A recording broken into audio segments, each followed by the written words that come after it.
कहानी नीरू की है। पंजाब की नीरू की शादी दिल्ली के राहुल से होती है। दिल्ली कितना बड़ा शहर है ना, लेकिन आप लोगों का घर तो बहुत छोटा है। हमारे पंजाब में तो ये बड़े बड़े घर होते हैं कि मजा ही आ जाता है। कोई बात नहीं नीरू, मैं भी तुम्हारे लिए बहुत बड़ा मकान बनाऊंगा, बहुत जल्दी। नीरू के पिता जहाँ पंजाब के जाने माने व्यापारी थे, वहीं उसका पति राहुल दिल्ली में एक सिंपल नौकरी करता था। माँ, यहाँ तो घी मक्खन इतना महंगा है कि क्या बताऊं। मैं तो तरस ही जाती हूँ घी खाने के लिए। नीरू की माँ को ये सुनकर बहुत दुख होता है। मेरी बेटी को घी नसीब नहीं हो रहा है और ये बहू यहाँ बैठकर घी में शक्कर डाल रही है। देख वनिता, मैं साफ कह रही हूँ, इस घर में जितना घी आएगा उतना ही मेरी बेटी के घर दिल्ली भी जाएगा। अरे ये क्या बात होती है माँ जी? बेटी का उतना ही करो जो अच्छा लगे। अब क्या मायके से घी और मक्खन तक की सप्लाई करोगी आप? हाँ, मेरी बेटी किसी चीज को तरसे मुझसे बर्दाश्त नहीं होता। अब क्या था, नीरू के मायके में 2 किलो घी आता तो 2 किलो दिल्ली जाता नीरू के पास। एक दिन, माँ बड़ी गर्मी पड़ती है दिल्ली में। इस घर में तो एक ही एसी है और वो भी ड्राइंग रूम में। सारा परिवार एक ही कमरे में सोता है। हाँ बेटा, वो तो हर घर की कहानी है। यहाँ भी एक ही एसी है। अरे बिल इतना आता है कि क्या बोलूं। तभी वहां राकेश आ जाता है।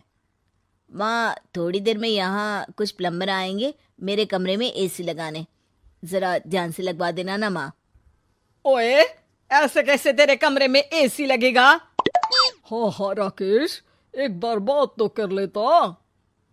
अरे पापा, वो वनिता को गर्मी में नींद नहीं आती। ड्राइंग रूम में सबके साथ सोने में वो अनकंफर्टेबल है, इसलिए। अरे पूरे परिवार के साथ वहां तेरी बहन नीरू भी तो सोती है। वो नहीं हो रही क्या अनकंफर्टेबल? समझ रहा है ना? अगर एसी लगेगा तो एक दिल्ली में तेरी बहन के कमरे में भी लगेगा, तभी तू लगा सकेगा। राकेश वनिता को सारी बात बताता है। वनिता करती भी क्या, मन मार कर बैठ जाती है। माँ, ये लोग ठीक नहीं है, क्या करूं मैं? अरे बेटी, यहाँ आ जा, तू यहाँ आकर रह ले। अरे छोड़ दे ऐसे पति को। कैसे छोड़ दूं माँ? समाज क्या कहेगा, लोग क्या कहेंगे? वैसे भी मेरा एक बेटा है मयंक। अरे हटा बेटा, तेरी उम्र ही क्या है? इतनी परेशान रहेगी तो काम कैसे चलेगा? खैर, बात आई गई हो जाती है। माँ को लगता है कि नीरू ठीक है, तो वहीं नीरू के मन में एक ही लाइन चल रही होती है, यहाँ आजा। माँ ने तो बोल ही दिया है कि यहाँ आजा। बस मयंक थोड़ा सा बड़ा हो जाए, इन गरीबों को छोड़कर मैं वापस माँ के पास ही चली जाऊंगी। वो इसी सोच में बाजार में चल रही थी कि मैम, आपका दुपट्टा जमीन को छू रहा है। नीरू जैसे ही उस लड़के की तरफ देखती है, देखती ही रह जाती है। हाय रे, कितना सुंदर लड़का है ये। अब क्या हुआ? मैंने कहा आपका दुपट्टा। तो खुद ही उठाकर दे दो ना। लड़का समझ जाता है कि नीरू उस पर फिदा हो चुकी है। वो उससे उसका नंबर लेकर चला जाता है। अब क्या था, नीरू और रोहित में लगातार बातें होने लगती है। मैं हरियाणा का रहने वाला हूँ, यहाँ एक बड़ी कंपनी का मैनेजर हूँ। अच्छा, और कितने बच्चे हैं तुम्हारे? बच्चे? अरे मेरी तो शादी भी नहीं हुई है। तुम बताओ, शादी करोगी? नीरू शर्मा जाती है। अब लेकिन मैं तो पहले से ही शादीशुदा हूँ। मुझे फर्क नहीं पड़ता, बस तुम शादी कर लो, भाग चलते हैं।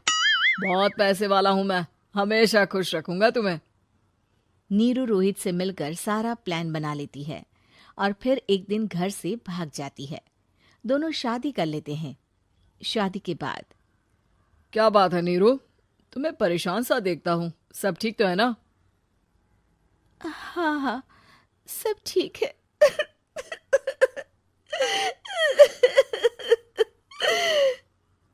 ये कहते कहते ही वो रोने लगती है।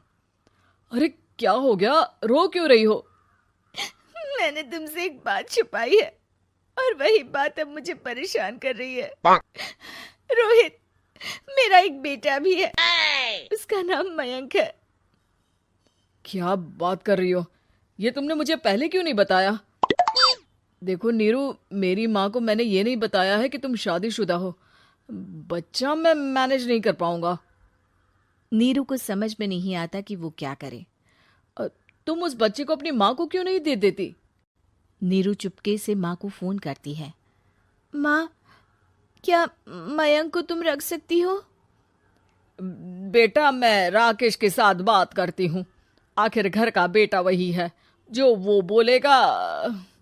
वैसे भी बेटा, तूने जो किया है ना, उसके बाद से पूरा घर तेरी बुराई कर रहा है।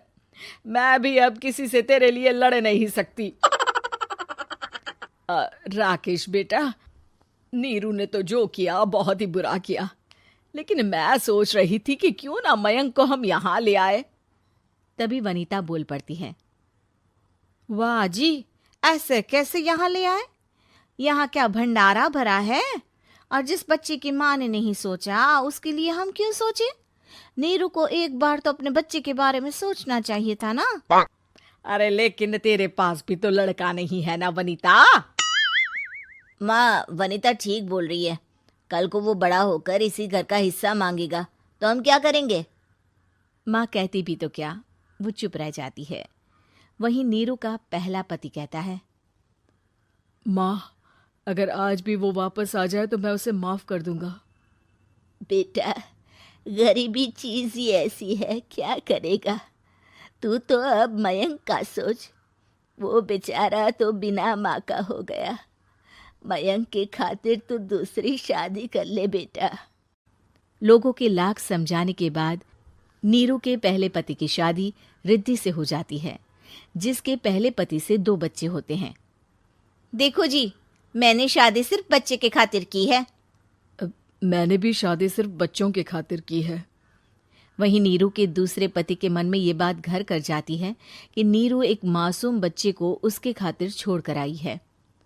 अब देखो नीरू, मुझे लगता है कि जो औरत अपनी कोख का बच्चा छोड़ सकती है, वो तो कुछ भी कर सकती है।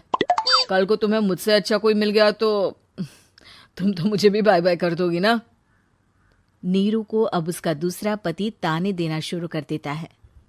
तंग आकर नीरू उसकी यहाँ से भागकर अपने पहले पति के पास चली जाती है, लेकिन ससुराल में क्या लेने आई है नीरू, मयंक को? नहीं नहीं सासू माँ, मुझसे गलती हो गई, मुझे माफ कर दीजिए। नीरू, अब वक्त खत्म हो गया है, मेरी शादी हो चुकी है। तो छोड़ दो ना उसे, हमारा बच्चा है। मैं आपको अपनी माँ नहीं मानता, मेरी नहीं मान तो बात अच्छी है।